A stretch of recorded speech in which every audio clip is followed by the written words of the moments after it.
स्वागत है आप सभी का आपके अपने चैनल साहित्य धारा पर। आज इस वीडियो में हम लोग देखने वाले हैं 30 महत्वपूर्ण प्रश्न जो कि आगामी परीक्षाओं के लिए काफ़ी महत्वपूर्ण होने वाले हैं। ये प्रश्न हमने अनेक विधाओं से बनाए हैं जो कि काफ़ी अच्छे प्रश्न हैं। आप पहले प्रश्न का लेवल को देखिएगा, फिर बताइएगा प्रश्न कैसे हैं। आइए हम लोग शुरू करते हैं। सबसे पहला प्रश्न इसमें है कि वार्ता ग्रंथ के रचनाकार कौन है। ऑप्शन ए है वल्लभाचार्य, ऑप्शन बी है रामानंद, ऑप्शन सी है गोकुलनाथ और ऑप्शन डी है विट्ठलनाथ। तो देखिए, जो ये वार्ता ग्रंथ है इसके रचनाकार हैं गोकुलनाथ, और जो यह वार्ता ग्रंथ है यह विक्रम संवत 1625 में गोकुलनाथ द्वारा रचा गया था। जो वार्ता ग्रंथ है इसमें दो तरह के ग्रंथ आते हैं। एक 84 वैष्णव की वार्ता, जिसमें वल्लभाचार्य के 84 शिष्यों का परिचय दिया गया है, और जो दूसरा है इसमें वो है 252 वैष्णव की वार्ता। इसमें जो विट्ठलनाथ हैं उनके 252 शिष्यों का परिचय दिया गया है। तो ये रही इस प्रश्न के बारे में पूरी जानकारी। अब हम लोग आगे देखेंगे अगला प्रश्न। अगला प्रश्न है कि निम्नलिखित कथन में सिद्ध साहित्य की विशेषता नहीं है। देखिए, ये जो प्रश्न है यहाँ पर हम प्रश्न ये इस तरह लेने का तात्पर्य ये है कि इसके माध्यम से हम लोग जो सिद्ध साहित्य है उसकी कुछ विशेषताओं को भी जानेंगे। सबसे पहला इसमें है कि सिद्ध निरीश्वरवादी थे। दूसरा है शिव शक्ति की युगल रूप में उपासना। तीसरा है गृहस्थों के प्रति अनादर का भाव। चौथा है नारी सहवास को ब्रह्मानंद सहोदर मानते थे। तो ये जो प्रश्न है इसमें है कि कौन सा कथन सिद्ध साहित्य की विशेषता नहीं है। तो देखिए, जो सिद्ध थे वो निरीश्वरवादी थे, ये बात सही है कि जो सिद्ध थे वो निरीश्वरवादी थे। दूसरा है कि शिव शक्ति की युगल रूप में उपासना, तो ये भी बात सही है। जो सिद्ध थे वो शिव की यानी जो भगवान शिव हैं उनकी युगल रूप में उपासना करते थे। तीसरा है कि गृहस्थों के प्रति अनादर का भाव। हमारा यही जो विकल्प है यही सही है, यानी तीसरा विकल्प सही है, क्योंकि जो गृहस्थों के प्रति अनादर का भाव है ये नाथों में पाया जाता है। ठीक है।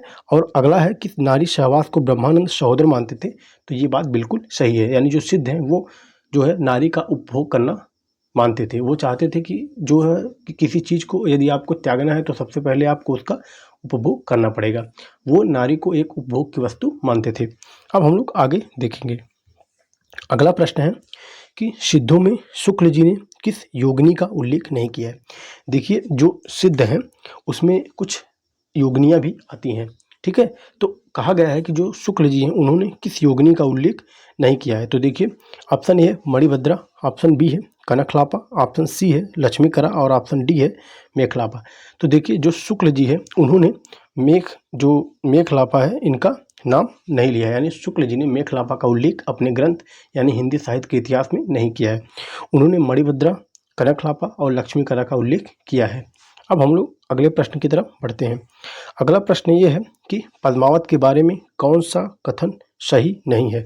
यानी जो पद्मावत जो कि किसकी रचना है, मलिक मोहम्मद जायसी की रचना है, उसके बारे में कौन सा कथन सही नहीं है ये हमें बताना है। ऑप्शन ए है कि इसकी रचना 1540 ईस्वी में हुई है। ऑप्शन बी है इसके सर्गों को कांड कहा गया है। ऑप्शन सी है इसमें 57 सर्ग हैं। ऑप्शन डी है इसकी रचना मलिक मोहम्मद जायसी ने की है। तो अब हमें देखना है कि पद्मावत के बारे में कौन सा जो कथन है यह सही नहीं है। तो देखिए, इसमें इसकी रचना 1540 ईस्वी में हुई है, ये कथन सही है। यानी जो पद्मावत है उसका रचनाकाल है 1540 ईस्वी। दूसरा है कि इसके सर्गों को कांड कहा गया है, ये कथन गलत है, क्योंकि जो पद्मावत है उसके जो सर्ग हैं उसे कांड नहीं खंड कहा गया है। जैसे आपने सुना होगा कि नागमती वियोग खंड, सिंघल द्वीप खंड, इस तरह के तो जो सर्ग हैं उसे कांड नहीं कहा गया है, क्या कहा गया है, सर्ग कहा है। और कांड किसे कहा गया है, तो रामचरितमानस के जो सर्ग हैं उन्हें कांड कहा गया है। ठीक है। अगला है कि इसकी रचना मलिक मोहम्मद जायसी ने की है, तो ये बात बिल्कुल सत्य है। तो इसका जो सही कथन नहीं है वो है ऑप्शन बी।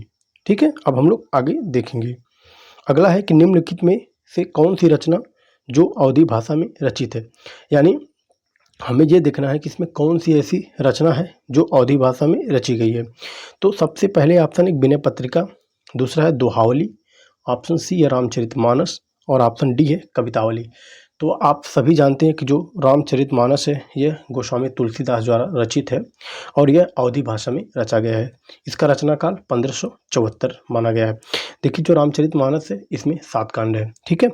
और जो बाकी शेष और जो रचना है यानी विनय पत्रिका, दोहावली और कवितावली है ये ब्रजभाषा में रची गई है, ठीक है। अब हम लोग आगे देखेंगे अगला प्रश्न। अगला प्रश्न है कि तुलसीदास ने सूरदास के आग्रह पर किस रचना को लिखा है। ये प्रश्न काफ़ी इंपॉर्टेंट हो जाता है कि तुलसीदास ने सूरदास के आग्रह पर किस रचना को रचा है।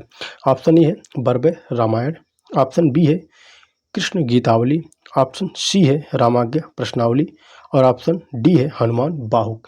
तो देखिए इस प्रश्न का सही उत्तर है कृष्ण गीतावली, यानी जो ऑप्शन बी है इस प्रश्न का सही उत्तर है कि जो कृष्ण गीतावली है उसकी रचना तुलसीदास ने सूरदास के आग्रह पर की है। अब हम लोग आगे देखेंगे अगला प्रश्न। अगला प्रश्न है कि सूफी साधना की अवस्थाएं नहीं हैं। देखिए जो सूफी साधना होती है उसकी 4 अवस्थाएं मानी गई हैं, तो उसमें से पूछा गया है कि इसमें से कौन ऐसी अवस्था है जो सूफी साधना की अवस्था नहीं है। ऑप्शन ए है शरीयत, ऑप्शन बी है तरीकत, ऑप्शन सी है हकीकत और ऑप्शन डी है नारीफत। तो देखिए जो इसका सही जवाब है ऑप्शन डी, यानी जो नारीफत है ये साधना की अवस्था नहीं है। क्यों? क्योंकि जो नारीफत है उसके जगह पे है मारिफत। इसमें 4 साधना की अवस्था आती है, शरीयत, तरीकत, हकीकत और मारिफत। इसकी एक शानदार सी टिक है, यष्टि है मेरी, यानी इसकी शानदार जो टिक है वो है यष्टि है मेरी। इसके माध्यम से आप ये याद रख सकते हैं कि यश से शरीयत, टी से तरीकत, है से हकीकत और मेरी से मारिफत। ये इसकी शानदार सी ट्रिक है। अब हम लोग आगे देखेंगे अगला प्रश्न। अगला प्रश्न है कि पद्मावत के संबंध में असत्य कथन है, यानी जो पद्मावत है उसके संबंध में असत्य कथन क्या है। तो देखिए सबसे पहला पॉइंट इसमें है कि इसमें 12 मासा वर्ण आषाढ़ मास से शुरू हुआ है। अगला है इसकी भाषा ठेठ अवधि है। इसमें ये रहेगा, इसमें साहे वक्त के रूप में शेरशाह सूरी की प्रशंसा की गई है। और ऑप्शन डी है इसमें 8 चौपाई के बाद दोहा छंद का प्रयोग हुआ है। तो हमें बताना ये है कि जो पद्मावत है उसके बारे में कौन सा कथन सही नहीं है। तो देखिए इसमें जो पहला कथन है कि इसमें 12 मासा वर्ण आषाढ़ मास से शुरू हुआ है, तो ये कथन बिल्कुल सही है। इसमें जो है 12 मासा जो वर्ण है वो आषाढ़ मास से शुरू हुआ है। इसमें पंक्ति है कि चढ़ा आषाढ़ गगन गन बाजा, इस तरह की पंक्तियां कही गई हैं। अगला है कि इसकी भाषा ठेठ अवधि है, तो ये बिल्कुल सही बात है कि इसकी जो भाषा है वो ठेठ अवधि है। इसमें शाहे वक्त के रूप में शेरशाह सूरी की प्रशंसा की गई है, ये भी बिल्कुल सही बात है। शेरशाह दिल्ली सुल्तानू, चारों ओर जपे तस भानु, इस तरह की पंक्तियां इसके बारे में प्रचलित हैं। अगला है कि इसमें 8 चौपाई के बाद दोहा छंद का प्रयोग हुआ है। यही बात इसमें क्या है, गलत है, क्योंकि इसमें जो है 7 चौपाई के बाद दोहा छंद का प्रयोग हुआ है और जो 8 चौपाई के बाद दोहा छंद का प्रयोग हुआ है ये रामचरितमानस में हुआ है। तो हमें याद रखना है कि पद्मावत के बारे में ये कथन क्या है, असत्य है। अब हम लोग आगे देखेंगे। अगला प्रश्न है कि अष्टछाप के संबंध में असत्य कथन है, यानी इसमें से कौन सा कथन ऐसा है जो अष्टछाप के बारे में असत्य कथन है। देखिए इस तरह के प्रश्न लेने का मेरा सीधा सा मतलब ये था कि हम आपको प्रश्नों के माध्यम से ज़्यादा तथ्य आप तक पहुंचा सकें, क्योंकि जो अब प्रश्नों का लेवल है वो इसी लेवल का है। अब इस तरह की रचनाएं नहीं पूछी जाती हैं कि सीधे सीधे आप रामचरितमानस किसकी रचना है, रामचंद्रिका किसकी रचना है, गोदान किसकी रचना है। तो इस तरह के प्रश्न का जो ट्रेंड है वो धीरे धीरे खत्म होता जा रहा है। आपको कुछ इसी तरह के प्रश्न अब आगामी परीक्षाओं में देखने के लिए मिलेंगे। तो देखिए इसमें जो है कि अष्टछाप के संबंध में असत्य कथन है। पहला है कि अष्टछाप में अवस्था के आधार पर सबसे वरिष्ठ कवि सूरदास हैं। ऑप्शन बी है कि अवस्था के आधार पर सबसे छोटे नंददास हैं। ऑप्शन सी है कि अष्टछाप की स्थापना विट्ठलनाथ ने की। ऑप्शन डी है अष्टछाप के कवियों में सर्वाधिक शिक्षित या काव्य शास्त्रीय ज्ञान रखने वाले नंददास हैं। तो देखिए अष्टछाप के बारे में ये कथन, कौन सा कथन असत्य ये हमें बताना है। तो आइए इसको देखते हैं। सबसे पहला कथन है कि अष्टछाप में अवस्था के आधार पर सबसे वरिष्ठ कवि सूरदास हैं। तो यही कथन क्या है, असत्य है। क्यों असत्य है? क्योंकि अष्टछाप में अवस्था के आधार पर सबसे वरिष्ठ जो है वो है कुंभनदास, ठीक है। और जो इसमें आगे जो सारे तथ्य दिए गए वो सारे सत्य क्या हैं, सही हैं। जैसे अवस्था के आधार पर सबसे छोटे नंददास हैं, अष्टछाप की स्थापना विट्ठलनाथ ने की है, ये भी बात सही है। और अष्टछाप के कवियों में सर्वाधिक शिक्षित या काव्य शास्त्रीय ज्ञान रखने वाले नंददास हैं। अब हम लोग आगे देखेंगे अगला प्रश्न। अगला प्रश्न है कि सूरदास को जीवनोत्सव का कवि किसने कहा है। देखिए अब इसमें आपको बताना है कि जो सूरदास है उन्हें जीवनोत्सव का कवि किसने कहा है। ऑप्शन ए है वल्लभाचार्य, ऑप्शन बी है शुक्ल जी, ऑप्शन सी है अमृतलाल नागर, ऑप्शन डी है विट्ठलनाथ। तो देखिए जो सूरदास हैं इनको जीवनोत्सव का कवि शुक्ल जी ने कहा है। शुक्ल जी ने इन्हें क्या कहा है, जीवनोत्सव का कवि कहा है। अब देखेंगे अगला प्रश्न। अगला प्रश्न है कि निम्नलिखित में से मीराबाई की रचना नहीं है। देखिए ये जो प्रश्न है ये प्रश्न काफ़ी अच्छा प्रश्न है कि इसमें कौन सी रचना मीराबाई की नहीं है। ऑप्शन ए है नरसिंह जी का मायरा, ऑप्शन बी है मदनाष्टक, ऑप्शन सी है राग गोविंद, ऑप्शन डी है गीत गोविंद की टीका। तो देखिए ये जो प्रश्न है इसका सही जवाब है मदनाष्टक। क्यों? क्योंकि जो मदनाष्टक है वो रहीमदास की रचना मानी जाती है। ठीक है, अब हम लोग आगे देखेंगे अगला प्रश्न। अगला है कि एक टोकरी भर मिट्टी की विधा क्या है। यदि आपको प्रश्न का लेवल और प्रश्न अच्छे लग रहे हैं तो आप हमें कमेंट सेक्शन में बताइएगा प्रश्न का लेवल कैसा है और ये प्रश्न आपको कैसे लगे। तो देखिए ये जो रचना है कि एक टोकरी भर मिट्टी, इसकी विधा पूछी गई कि इसकी विधा क्या है। तो इसमें ऑप्शन ए है नाटक, ऑप्शन बी है कहानी, ऑप्शन सी है निबंध और ऑप्शन डी है रिपोर्टाज। तो देखिए जो एक टोकरी भर मिट्टी की है ये क्या है, ये एक कहानी है। इसकी विधा क्या है, कहानी है। और ये जो कहानी है ये है माधवराव सप्रे की और इसका जो रचनाकाल है वो है 1901 और इसे हिंदी की पहली मौलिक कहानी भी माना गया है जो कि सर्वमान्य है। अब हम लोग आगे देखेंगे अगली प्रश्न। अगला प्रश्न है कि रामचंद्र शुक्ल के अनुसार हिंदी की प्रथम कहानी कौन है। देखिए ये जो प्रश्न है ये थोड़ा सा अलग है क्योंकि इसमें सर्वमान्य की तरफ बात नहीं कही गई। इसमें कहा गया कि जो शुक्ल जी हैं उनके अनुसार हिंदी की प्रथम कहानी कौन है। ऑप्शन ए है उसने कहा था 1915, ऑप्शन बी है इंदुमती जो कि 1900 में है, ऑप्शन सी है 11 वर्ष का समय जो कि 1903 में है और ऑप्शन डी है एक टोकरी भर मिट्टी जो कि 1901 में है। अभी पिछले वाले प्रश्न में हमने आपको बताया कि जो एक टोकरी भर मिट्टी है ये हिंदी की प्रथम मौलिक कहानी मानी जाती है और ये सर्वमान्य है। लेकिन ये जो प्रश्न है ये पूछा गया है शुक्ल जी के अनुसार हिंदी की प्रथम कहानी कौन है, तो वो है इंदुमती। यानी शुक्ल जी ने इंदुमती को हिंदी की प्रथम कहानी माना है जिसका रचनाकाल है 1900 और इसके रचनाकार हैं किशोरीलाल गोस्वामी। अब हम लोग आगे देखेंगे अगला प्रश्न। अगला प्रश्न है कि प्रेमचंद द्वारा लिखित कहानियाँ मानसरोवर नाम से कितने भागों में प्रकाशित हुई। आप जानते हैं कि जो प्रेमचंद हैं इन्होंने बहुत सारी कहानियाँ लिखी हैं और उन सारी कहानियों को मानसरोवर नाम से कई भागों में प्रकाशित हुई हैं। तो वो प्रश्न ये है कि कितने भागों में वो प्रकाशित हुई हैं। तो देखिए इसका सही जवाब है कि 8 भागों में। यानी जो प्रेमचंद द्वारा लिखित कहानियाँ हैं ये मानसरोवर नाम से 8 भागों में प्रकाशित हुई हैं और तकरीबन कुल मिला के 292 कहानियाँ हैं जो कि प्रकाशित हुई हैं। लगभग हम 300 मान सकते हैं। अब हम लोग देखेंगे अगला प्रश्न। अगला प्रश्न है कि प्रेमचंद द्वारा लिखित कहानी नहीं है। ये काफ़ी इंपॉर्टेंट प्रश्न है कि प्रेमचंद द्वारा लिखित कहानी नहीं है। इसमें पहला है आकाशदीप जो कि 1928 में है, सौत 1915, ऑप्शन सी है पंच परमेश्वर 1916 और ऑप्शन डी है बूढ़ी काकी 1921। तो पूछा गया है कि जो प्रेमचंद है उनके द्वारा लिखित कहानी नहीं है। तो देखिए इसमें जो सही जवाब है वो हो जाएगा आकाशदीप, क्योंकि आप जानते हैं कि जो आकाशदीप है ये जयशंकर प्रसाद की कहानी है। ठीक, बाकी जो 3 शेष बच रही हैं यानी सौत, पंच परमेश्वर, बूढ़ी काकी, ये जो है प्रेमचंद द्वारा लिखित प्रसिद्ध कहानियाँ हैं। अब हम लोग आगे देखेंगे। अगला प्रश्न है कि रीतिकाल के प्रवर्तक कौन है।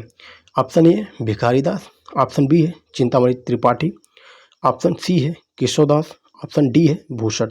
तो आपको पता होगा कि जो रीतिकाल है उसके प्रवर्तक केशवदास माने गए हैं। हाँ, अगर ये पूछेगा कि शुक्ल जी ने किसे माना है तो शुक्ल जी ने चिंतामणि त्रिपाठी को रीतिकाल का प्रवर्तक माना है। लेकिन जब तक प्रश्न में ये नहीं कहा जाए कि शुक्ल जी ने किन्हें माना है तब तक हमें केशवदास को ही लगाना है क्योंकि केशवदास सर्वमान्य थे। ठीक है, अब हम लोग आगे देखेंगे अगले प्रश्न की तरफ।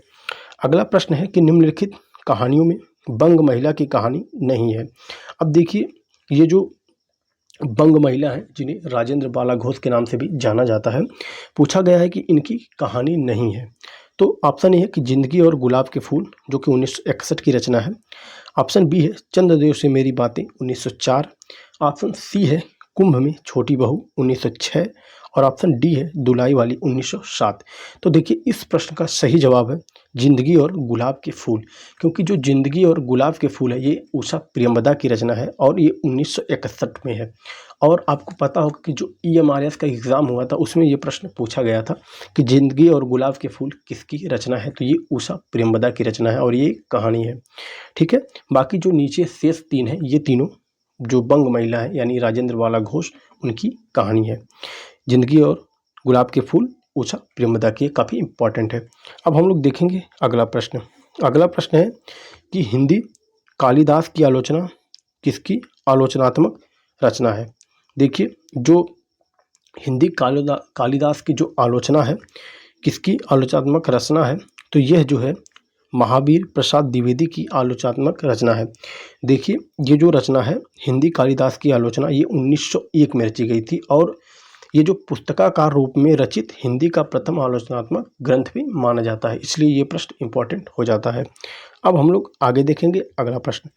अगला प्रश्न है कि हिंदी नवरत्न में शामिल कवि नहीं है। तो देखिए जो हिंदी नवरत्न है उसमें शामिल कवि नहीं है। ऑप्शन ए है चंद बरदाई, ऑप्शन बी है तुलसीदास, ऑप्शन सी है मलिक मोहम्मद जायसी, ऑप्शन डी है भारतेंदु। तो देखिए जो हिंदी नवरत्न है ये 1910 में इसका प्रकाशन हुआ था और हिंदी नवरत्न के जो प्रकाशन वो मिश्र बंधुओं ने किया था। आपको पता होगा कि इसमें जो है हिंदी नवरत्न नाम नवरत्न है, यानी इसमें जो नवरत्न ये नाम दिया गया ये अध्याय के आधार पर है, यानी इसमें 9 अध्याय है। लेकिन यदि पूछेगा कि हिंदी नवरत्न में शामिल कवि कितने हैं तो 10 कवि शामिल हैं, क्योंकि इसमें जो त्रिपाठी बंधु हैं उसमें 2 लोगों का नाम आता है, एक भूषण का एक मतीराम का। इस तरह से इसमें कवि 10 हो जाते हैं लेकिन अध्याय कितने हैं 9 हैं, इसलिए इन्हें हिंदी नवरत्न के नाम से जानते हैं। तो देखिए जो प्रश्न है इसका सही जवाब हो जाएगा कि इसमें हिंदी नवरत्न में शामिल कवि कौन नहीं है, तो इसका सही जवाब हो जाएगा कि मलिक मोहम्मद जायसी, यानी मलिक मोहम्मद जायसी को इसमें शामिल नहीं किया है। अब इसमें जो 10 हैं वो शामिल कौन कौन है, तो मैं आपको एक ईजी में मैं आपको समझाने की कोशिश करता हूँ कि देखिए सबसे पहले आपको याद रखना है कि जो आदिकाल के सिर्फ एक कवि को इसमें स्थान दिया गया वो है चंद बरदाई को। दूसरे में आता है भक्तिकाल, भक्तिकाल में इसमें 3 को स्थान दिया गया है, किसको किसको, तुलसीदास को, सूरदास को और कबीरदास को, यानी जो मलिक मोहम्मद जायसी हैं उनको इसमें स्थान नहीं दिया गया है। अब बात करेंगे रीतिकाल की, तो देखिए रीतिकाल में 5 कवि आ जाते हैं, यदि कभी कभी पूछेंगे तो 5 कवि आएंगे। क्यों, क्योंकि देखिए अब देखिए सबसे पहले नाम आता है केशवदास का, फिर नाम आता है देव का, फिर बिहारी का, फिर नाम आता है त्रिपाठी बंधु का जिसमें 2 लोग आते हैं, कौन, एक भूषण और एक मतीराम। तो इस तरह से ये 5 हो गए रीतिकाल के। अब बचा आधुनिक काल, तो आधुनिक काल के एक कवि इसमें शामिल है वो हैं भारतेंदु जी। तो इस तरह जो इसमें है कवि कितने हैं 10 हैं, अध्याय कितने 9 हैं, ये आपको याद रखना है। अब हम लोग आगे देखेंगे अगला प्रश्न। अगला प्रश्न है कि गेहूं और गुलाब किस विधा की रचना है। ये गेहूं और गुलाब काफ़ी इम्पॉर्टेंट है, कई बार परीक्षाओं में ये पूछा भी गया है, कभी इसकी विधा से प्रश्न आता है तो कभी इसके रचनाकार से प्रश्न आता है। तो देखेंगे हम लोग कि गेहूं और गुलाब किस विधा की रचना है। ऑप्शन ए है उपन्यास, ऑप्शन बी है रेखाचित्र, ऑप्शन सी है निबंध और ऑप्शन डी है कहानी। तो देखिए जो गेहूं और गुलाब है इसकी विधा है रेखाचित्र, यानी यह है क्या है, रेखाचित्र है। और जो गेहूं और गुलाब है ये रामवृक्ष बेनीपुरी की रचना है और ये 1950 में रची गई थी। बाकी आपको जो रामवृक्ष बेनीपुरी हैं इनकी जो रेखाचित्र है इससे कई बार प्रश्न बने हैं। गेहूं और गुलाब इनका प्रसिद्ध है, माटी की मूर्ति इनका प्रसिद्ध है जो कि 1946 में है, और एक मील का पत्थर है जो कि 1957 में है। ये इनकी 3 रेखाचित्र काफ़ी प्रसिद्ध हैं, आपको ये तीनों याद होने चाहिए। अब हम लोग आगे देखेंगे। अगला इसमें है ये काफ़ी प्रसिद्ध और बहुत ही कह सकते हैं कि इम्पॉर्टेंट प्रश्न है कि बिहार में 1966 के अकाल एवं पटना में 1967 ईस्वी में आई बाढ़ से संबंधित रिपोर्टाज है। ये काफ़ी इम्पॉर्टेंट है कि बिहार में 1966 में अकाल एवं पटना में 1967 में आई बाढ़ से संबंधित रिपोर्टाज कौन है, यानी ऐसा कौन सा रिपोर्टाज है जिसमें इन बातों का उल्लेख मिलता है। ऑप्शन ए है तूफानों के बीच जो कि 1946 में, प्लाट का मोर्चा 1952, ऋण जल धन जल 1977, ब्रह्मपुत्र पर सेतुबंध 1973। तो देखिए इसका सही जवाब हो जाएगा ऋण जल धन जल जो कि 1977 में है और ये फणीश्वरनाथ रेणु का रचना है, यानी जो फणींद्रनाथ रेणु हैं उनकी ये कृति है। आप जानते हैं कि जो रेणु जी हैं वो एक आंचलिक उपन्यासकार माने जाते हैं, यानी वो किसी क्षेत्र विशेष की समस्याओं पर रचना लिखने के लिए जाने जाते हैं। तो इस प्रश्न का सही जवाब है ऑप्शन सी, ऋण जल धन जल। 1977 में जो रिपोर्टाज है इसमें बिहार में 1966 में अकाल और जो पटना है उसमें 1967 ईस्वी में आई बाढ़ का चित्रण है। आपको ये भी बता दें कि ये जो प्रश्न है ये भी प्रश्न ईएमआरएस में पूछा गया था, जो पिछली बार ईएमआरएस की परीक्षा हुई थी। अब देखिए इसमें जो है प्लाट का मोर्चा, ये जो प्लाट का मोर्चा है ये 1952 में शमशेर बहादुर का रिपोर्टाज है, ये भी काफ़ी इम्पॉर्टेंट है। अगला पहला इसमें जो पहला है कि तूफानों के बीच, ये 1946 में रांघे राघव का है, लेकिन ये भी इम्पॉर्टेंट है। क्यों?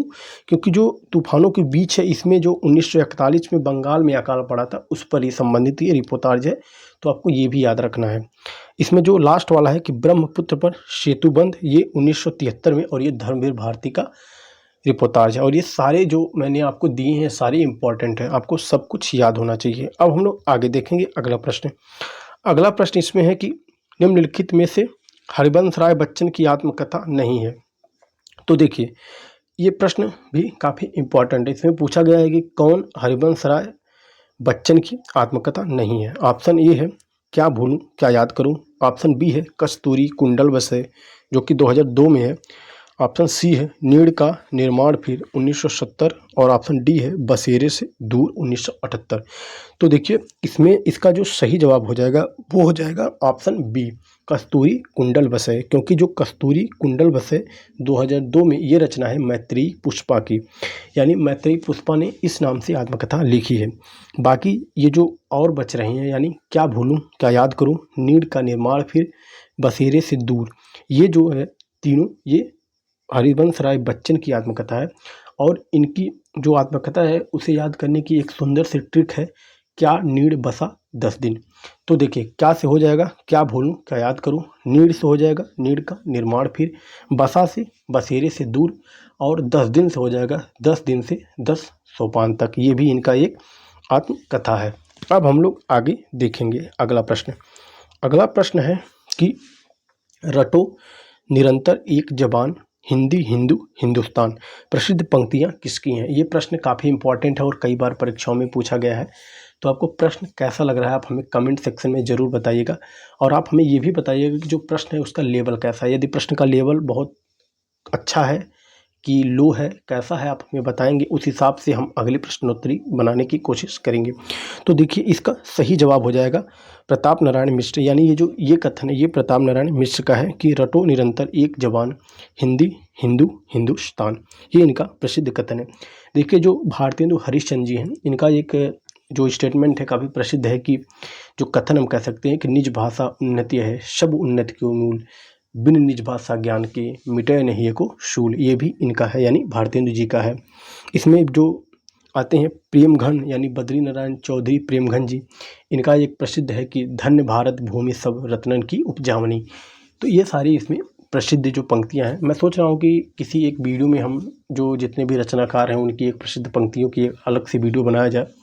आप जानते हैं कि चैनल पे उपनाम से संबंधित एक वीडियो बनी है जिसमें समस्त कवि और रचनाकारों की उपनाम संबंधित वीडियो आपको एक ही जगह अवेलेबल है, आप देख सकते हैं। ठीक है, अब हम लोग आगे देखेंगे अगला प्रश्न।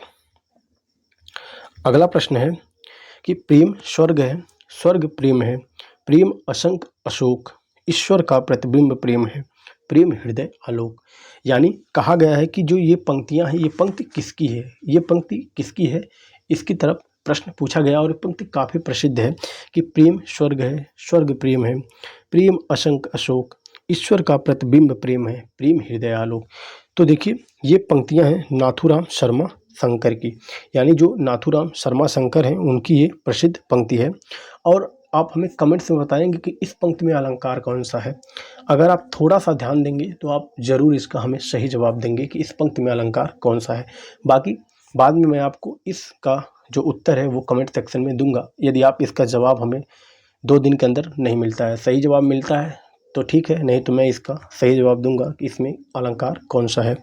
अब हम लोग आगे चलेंगे, अगला प्रश्न देखते हैं। अगला प्रश्न है कि किसने खड़ी बोली के समर्थकों को हठी एवं मूर्ख कहा है। तो देखिए ऑप्शन ए है बालकृष्ण भट्ट, ऑप्शन बी है भारतेंदु हरिश्चंद्र, ऑप्शन सी है बाबू जगन्नाथ दास रत्नाकर और ऑप्शन डी है अमीर खुसरो।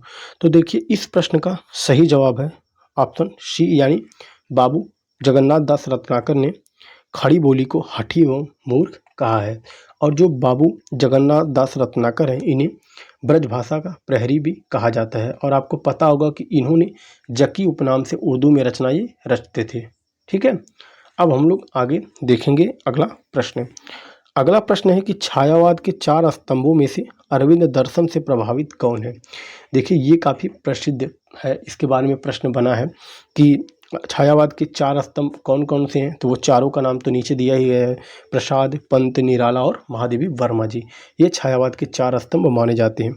तो इसमें पूछा है कि जो अरविंद दर्शन है उससे प्रभावित कौन है। तो इसका सही जवाब हो जाएगा सुमित्रानंदन पंत, यानी जो पंत जी हैं वो अरविंद दर्शन से प्रभावित हैं। अब देखिए जो जयशंकर प्रसाद है ये शैव दर्शन से प्रभावित हैं। बाकी जो निराला जी हैं ये वेदांत या कह सकते हैं कि अद्वैतवादी जो दर्शन है उससे प्रभावित हैं। बाकी जो महादेवी वर्मा है तो ये बौद्ध दर्शन से प्रभावित हैं। तो आपको चारों के बारे में हमने उनके जो मत हैं उसके बारे में आपको बता दिया है। अब हम लोग आगे देखेंगे अगला प्रश्न। अगला प्रश्न है कि महादेवी वर्मा को 1982 में ज्ञानपीठ पुरस्कार उनकी किस कृति के लिए मिला। अब देखिए इसमें जो महादेवी वर्मा हैं उन्हें जो 1982 में जो पुरस्कार मिला ज्ञानपीठ वाला, वो उनको किस रचना पर मिला है, इसके बारे में ये प्रश्न है। तो ऑप्शन ये है निहार 1930, रश्मि 1932 और नीरजा 1935, यामा 1940। तो आपको पता होगा कि जो इनको ये जो उपहार है ये उनकी रचना यामा पर उन्हें मिला, जो कि 1940 में रचा गया था यामा। जो यामा है इसमें है क्या, तो इसमें देखिए जो निहार, रश्मि और नीरजा और एक सांध्य गीत है उसमें संकलित जो 185 कविता है उसी का संकलन यामा में किया गया है और इस पे इन्हें ज्ञानपीठ पुरस्कार 1982 में मिला। अब हम लोग आगे देखेंगे अगला प्रश्न। अगला प्रश्न है कि निराला की प्रसिद्ध कविता वह तोड़ती पत्थर उनके किस काव्य संग्रह में संकलित है। तो देखिए जो निराला की जो प्रसिद्ध कविता है वह तोड़ती पत्थर उनके किस काव्य संग्रह में संकलित है, ये प्रश्न काफ़ी इंपॉर्टेंट हो जाता है। इसमें ऑप्शन ये है अनामिका जो कि 1923 में रचा गया, परिमल 1930, गीतिका 1936 और तुलसीदास 1938। तो देखिए वह तोड़ती पत्थर जो है यह कविता उनके अनामिका नामक संग्रह में संकलित था जो कि 1923 में था। और यह जो निराला है इनका प्रथम काव्य संग्रह माना जाता है। और जो ये अनामिका है इसमें और भी कविताएं संकलित हैं, जैसे सरोज स्मृति है, राम की शक्ति पूजा है।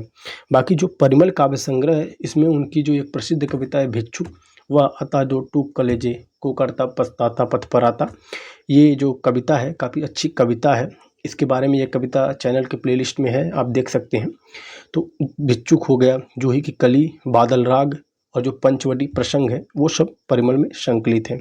बाकी जो तुलसीदास है, आप जानते हैं कि जो तुलसीदास है यह प्रबंधात्मक लंबी कविता इनकी मानी जाती है और 5 अंक में इसका प्रकाशन हुआ था। और जो सुधा पत्रिका है उसमें इसका प्रकाशन हुआ था और इसमें कुल छंद 101 माने जाते हैं तुलसीदास में। अब हम लोग आगे देखेंगे। अगला है कि कामायनी के बारे में असत्य कथन है, यानी जो कामायनी है उसके बारे में कौन सा कथन असत्य है। सबसे पहला पॉइंट इसमें है कि सबसे छोटा सर्ग चिंता है। ऑप्शन बी है सर्गों की संख्या 17 है। ऑप्शन सी है कि सर्गों का नामकरण मनोविकारों के आधार पर। ऑप्शन डी है सबसे बड़ा सर्ग आनंद है। तो आपको बताना है कि जो कामायनी है इसके बारे में कौन सा कथन असत्य है। देखिए जो कामायनी है यह जयशंकर प्रसाद की रचना मानी जाती है। अब इसमें जो असत्य कथन है वह असत्य कथन है ऑप्शन बी, सर्गों की संख्या 17 नहीं, इसमें सर्गों की संख्या कामायनी में 15 सर्ग है। देखिए और सबसे छोटा सर्ग चिंता है, ये बात बिल्कुल सही है। सर्गों का नामकरण मनोविकारों के आधार पर हुआ है, ये भी बात बिल्कुल सही है, क्योंकि आप जानते हैं कि इसमें चिंता, काम, वासना, इड़ा, ईर्ष्या, इस तरह के जो सर्ग है उसका नाम है जो कि मनोविकार के आधार पर बनाया गया है। अगला है कि सबसे बड़ा सर्ग आनंद है, तो ये भी बात सही है कि इसका जो सबसे बड़ा सर्ग है वह आनंद है। अब बात करेंगे जो कामायनी है, इसके यदि प्रधान रस की बात करेंगे तो इसमें शांत रस प्रधान ये रचना है और इसका जो आधार ग्रंथ है तो वो मत्स्य पुराण है, शतपथ ब्राह्मण ग्रंथ है, ऋग्वेद है, यानी इन रचनाओं को आधार बनाकर इसकी रचना की गई है। अब हम लोग देखेंगे जो 30वां प्रश्न और ये अंतिम प्रश्न है कि हालावाद शब्द के प्रयोक्ता कौन है, यानी जो हालावाद शब्द है उसके प्रथम प्रयोक्ता कौन है। ऑप्शन ए है हरिवंश राय बच्चन, ऑप्शन बी है रामधारी सिंह दिनकर, ऑप्शन सी है नंद दुलारी वाजपेयी और ऑप्शन डी है भगवती चरण वर्मा। तो देखिए जो हालावाद शब्द है इसके प्रथम प्रयोक्ता कौन है, तो इसके प्रथम प्रयोक्ता है नंद दुलारी वाजपेयी। लेकिन यदि प्रश्न में ये पूछेगा कि जो हालावाद है उसके जनक कौन है, तो उसके जनक है बच्चन सिंह। और जो हालावाद है इसका समय जो 1933 से 1936 के बीच माना जाता है। अब देखिए जो हालावाद शब्द है या हम कह सकते हैं हालावाद कहते किसे हैं, तो हालावाद से तात्पर्य ये है कि जो छायावाद था उसके समानांतर जिन कवियों ने निजी अनुभूति के आधार पर प्रेम, मस्ती एवं अहम से संबंधित काव्य रचना की, उनके द्वारा जो रचित काव्य है उसे एक तो व्यक्ति चेतना प्रधान काव्य धारा या हालावाद के नाम से जाना जाता है। तो ये रहा हालावाद के बारे में तथ्य कि हालावाद कहते किसे हैं। अब ये रही 30 प्रश्न। तो प्रश्न का लेवल कैसा था, प्रश्न आपको कितना समझ में आया, ये सारी बातें आप हमें कमेंट बॉक्स में ज़रूर बताइएगा। इसके बाद जो आप कहेंगे आपका जैसा होगा कि लेवल यदि अच्छा है तो ठीक है, नहीं तो कुछ लेवल को और बढ़ाया जाएगा या फिर लेवल इसमें कुछ थोड़ा सा कम करके आपके सामने दूसरी वीडियो प्रस्तुत करेंगे। लेकिन कमेंट्स आपका काफ़ी हमारे लिए महत्वपूर्ण होता है। तो वीडियो पर अगर आप नए हैं तो चैनल को सब्सक्राइब करें। मिलते हैं किसी नेक्स्ट वीडियो में। धन्यवाद।